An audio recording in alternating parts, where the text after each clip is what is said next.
Welcome to Network Conversations, brought to you by the National Network of Youth Ministries. In this episode, Todd Pearage from Standing Stone Ministry and youth leader Oasis shares his insights and wisdom for our discussion on broken leaders. So let's join the conversation. Well, to continue this conversation, we are going to go ahead and officially start.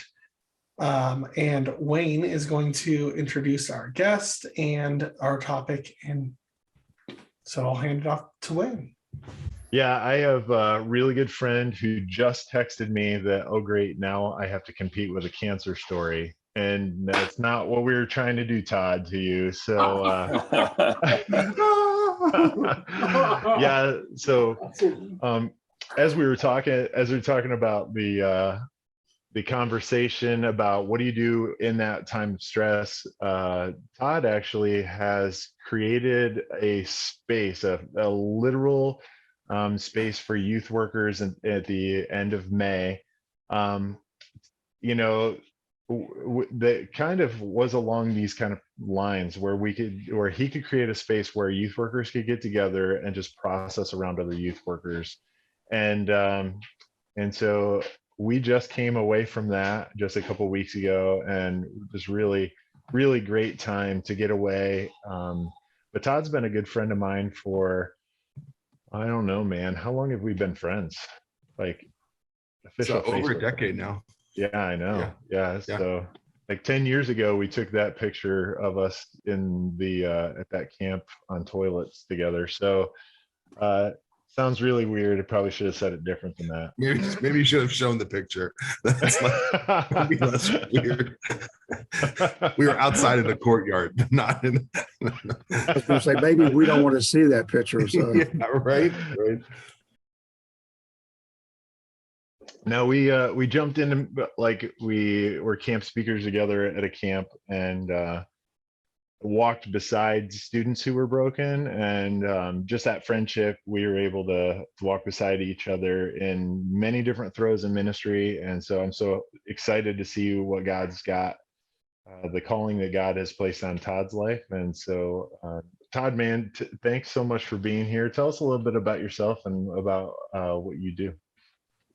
Well, I mean, this is a bit surreal. I mean, to be invited to this conversation, it means a ton. And just thank you. As Wayne said, we have been friends for a long time. You're friends when you can send a text message saying that now I have to compete with a cancer story to someone. Because we've spoken at places, to give a little bit of context to that, we've shared that laugh together. So I'm a guy who I think a lot of people in youth ministry have a similar story. I was born and raised in the church, and my grandfather was a pastor, and so I tell people if the church was open, my family was there.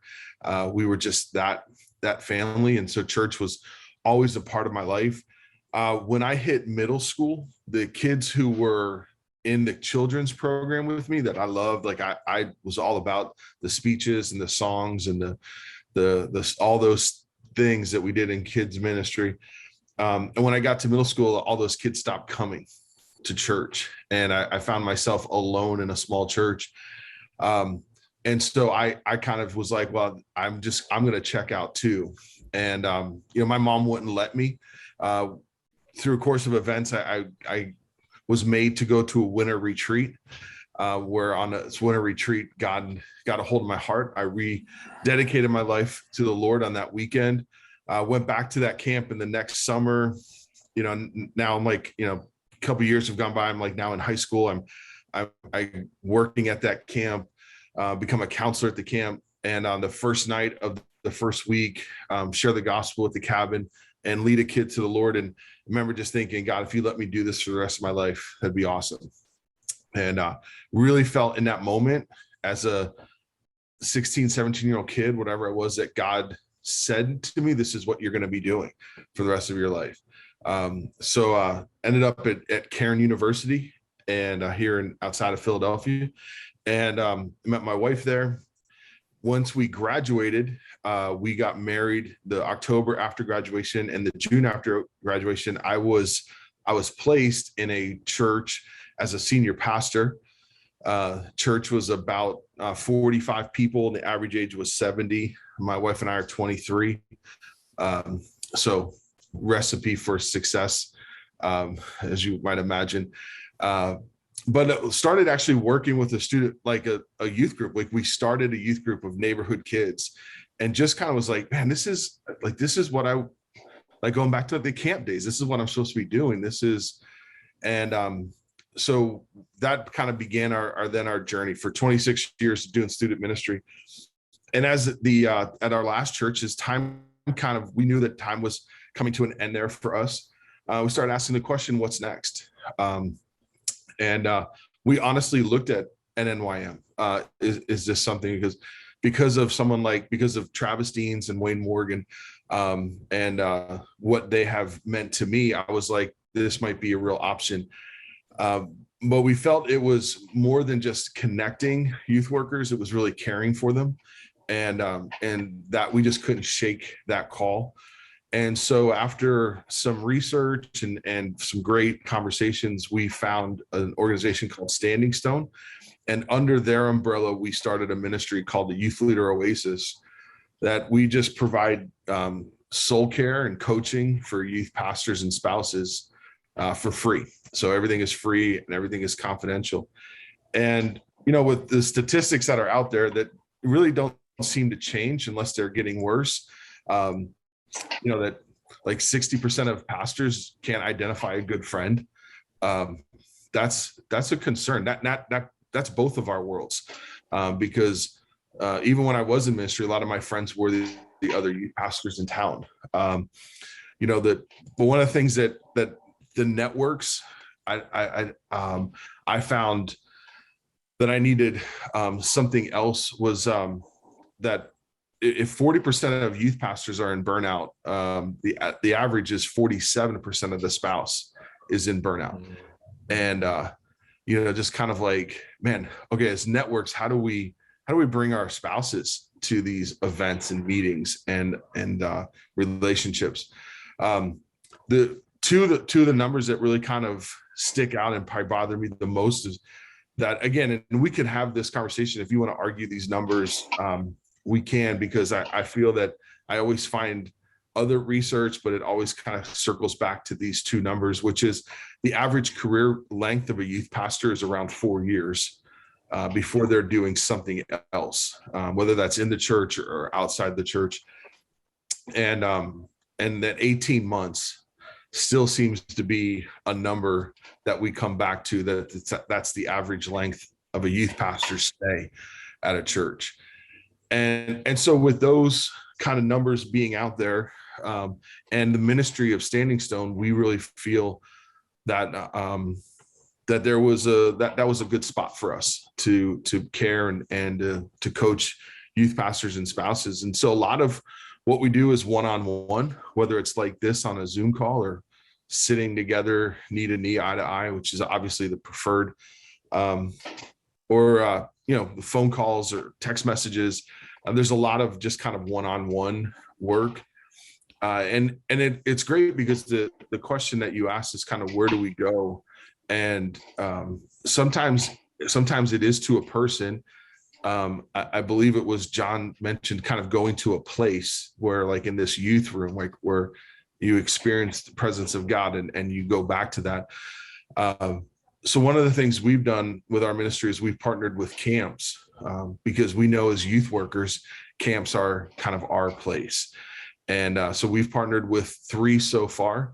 And these camps allow us to, for youth pastors in real trouble, we just call them up, say, hey, can we get 2 rooms for the weekend or for a couple of days? The camp hooks us up with all the food and the lodging completely for free. And that youth pastor and their spouse and my wife and I just kind of get to sit with them and just care for them. And, in a place that whether they're familiar with or not, but we try to find some really great quality camps that we could just almost do a little getaway. And so that's a little bit about kind of what we do, and just kind of wanting to love and care for youth pastors. So. So as people who run networks, like if I went to my network and started talking about the things that I was walking through, it'd probably shock all of my network. Like I can't be going to my network and just having that interaction. And Todd, you're one of those guys I send the prayer text out to, right? Like so as network coordinators, like, and knowing our current climate, what are some things that we can do to kind of help? I mean, if 40% of our youth leaders are in burnout mode, what should we be thinking about or working through? What are some practical things that we can do to kind of help mitigate that brokenness or kind of walk beside people when they're going through these things? Yeah, I wanted to throw this out for some discussion, and I'd love to kind of hear your hearts, especially people who are, this is what you do. So my experience with networks before I was in this role and now since then is for me, I feel there's a significant need for me to be there monthly and just to try to be in the room the network is happening, because a lot of the conversations happen as we're walking out the door, where a youth pastor kind of grabs me and goes, "Hey, can I reach out to you this week? Can we grab coffee?" And one of the things that I've realized is that networks, as safe as we want them to be, that sometimes there's still a little bit of, I'm worried because the other youth pastors in this room, their senior pastors know my senior pastor.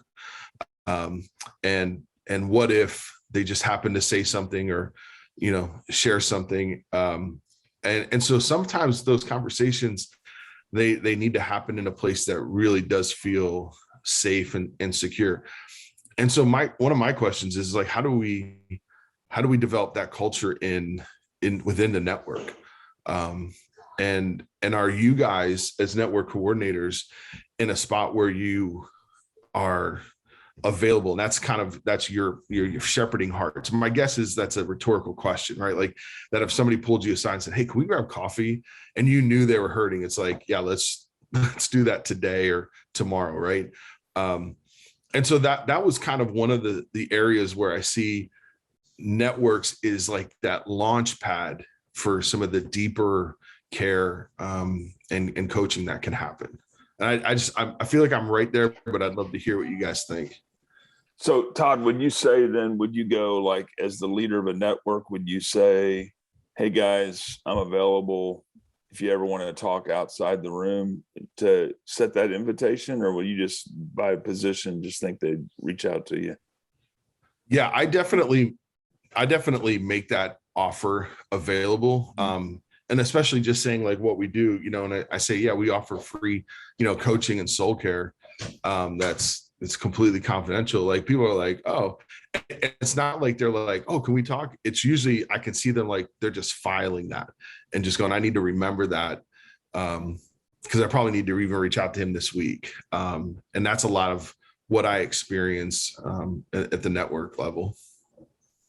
I would say one way that those conversations start for me is the "Hey, I'm praying for you" text message that I send to people who are in my network.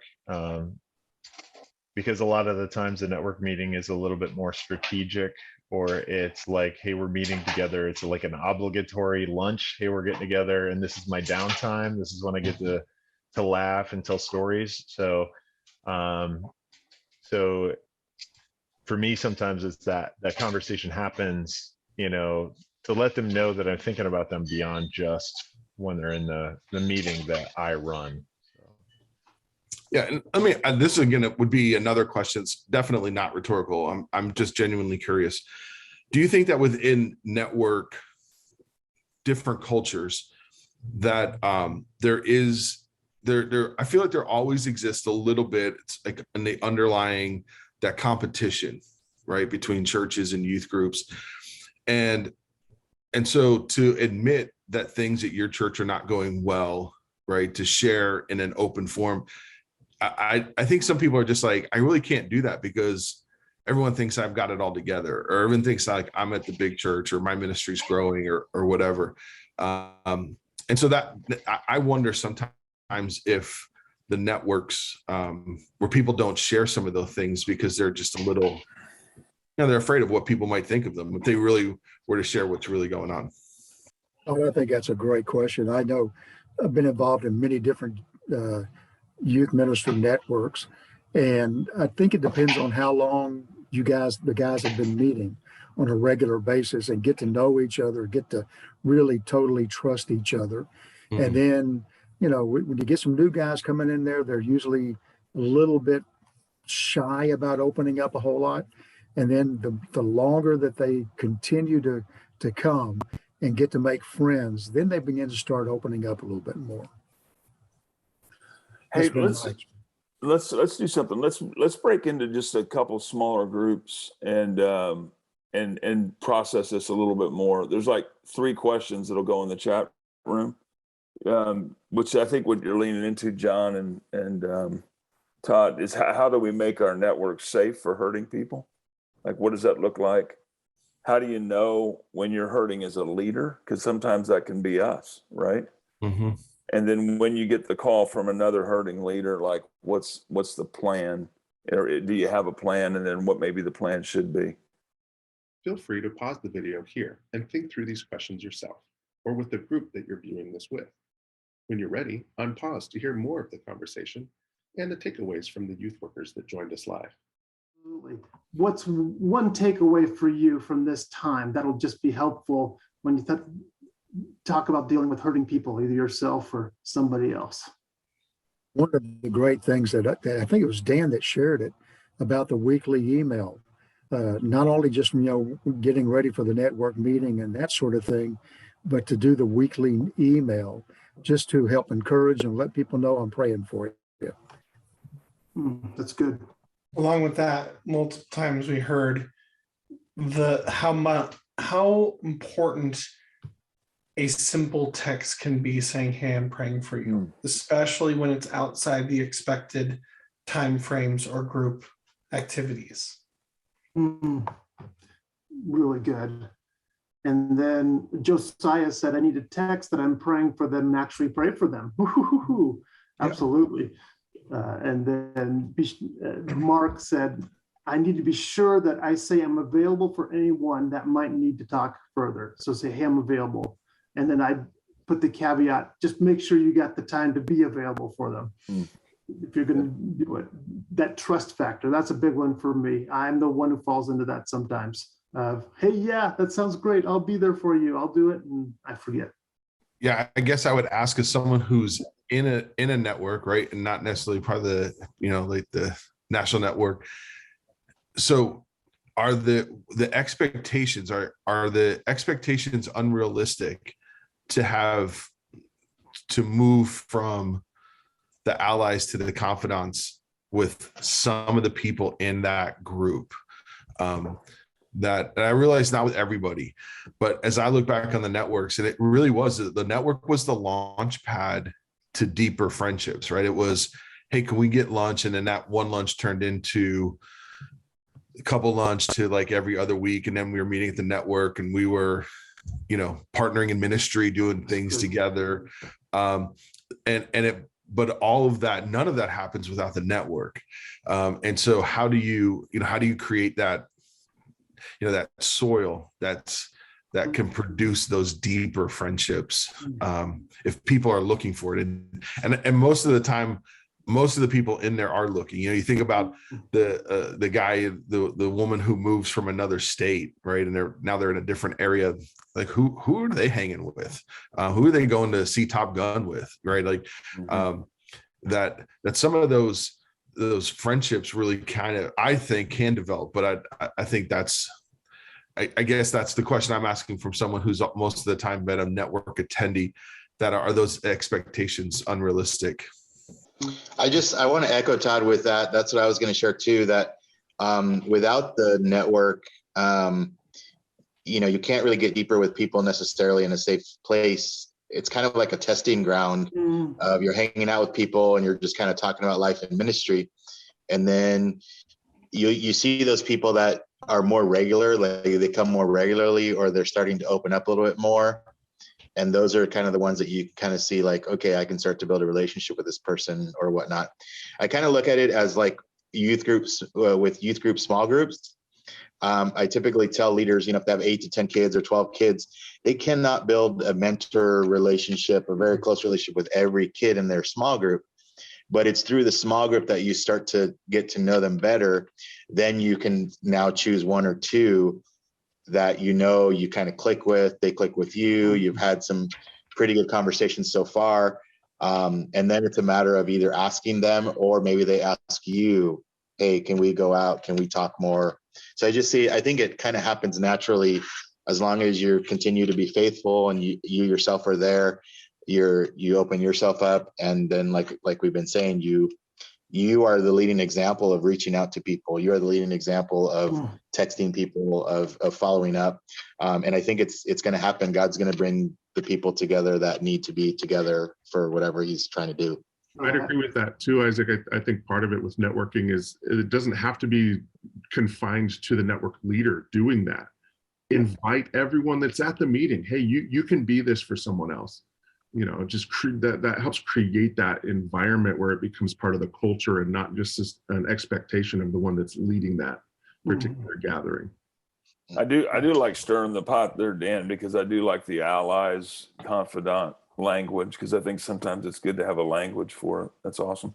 We used to have a training that was called the Partnership Continuum, where networks were the spot for the introductory, and then as you develop in relationship, you can get deeper and deeper in trust. And so we simply set the table as network coordinators to create that, like somebody else said, that soil, that space. We have a neutral platform where people who never would have met one another can get together, and we're all helping students follow Jesus better, and then we let the Holy Spirit do the rest. So might be the most simple thing to create this environment is to start inviting more people. So, and I really want to jump on what Phil said there right at the end. Man, I think if a network coordinator would have pulled me aside and said, hey, how would you feel about like being the guy that like just sends out messages? Like, just, man, I just would have eat that up, right? Like I think I would have jumped on that. And my guess is within networks, there's that guy, and maybe they're the 2 of the group, maybe they're the shepherd that's a little more shepherd hearted than others, that they just love it, and they would totally do that. And the network coordinator, then it's like, yeah, just go ahead and do it, and it frees you up, right? I think that's happening up in Elk Grove on the south side of Sacramento, where the FCA leader is kind of leading the task oriented part of the network, but there's the youth pastor in the town that's just like an off the chart too. And Todd, that's what he does. He's just people. And I'm curious to get to know more about how it functions, because I think that's what's happening. Well, forgive me. Our time is up. I am just amazed. This is a conversation that could go on and on and on, because it's so valuable dealing with network leaders and ourselves with the hurt and pain and being able to work with that. We've got a next network conversation coming up July 12th. It's prioritizing the gospel within our networks. How do we put Jesus first in what we're doing?